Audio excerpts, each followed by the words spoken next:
Сәлем достар, бүгін біз хрустящий баклажаннан салат жасайтын боламыз. Өте керемет дәмді болып шығады, тез жасалады.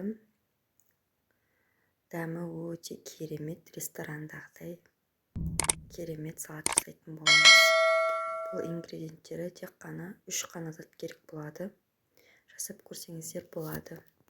Бізге керек заттар осындай 3 баклажанымызды алып, сыртын қабығын ашып, одан кейін төртбұрыштап, турап, барлығын дайындап аламыз. Барлығын турап дайындап алғаннан кейін үстіне кукурузный крахмалымызды салып араластыратын боламыз. Крахмалымызды салып, жақсылап араластырғаннан кейін біз бірден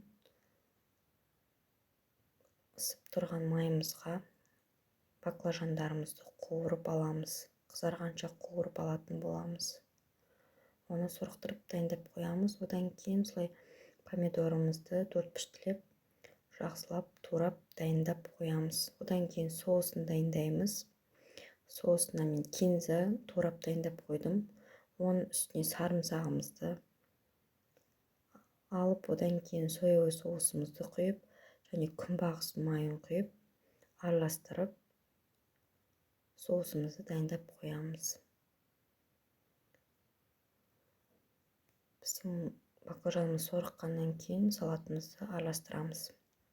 Ең бірінші баклажанымызды салып, оның үстіне помидорымызды салып, және дайын тұрған соусымызды құйып, баклажанымыз езілмеу үшін жайлап араластыратын боламыз.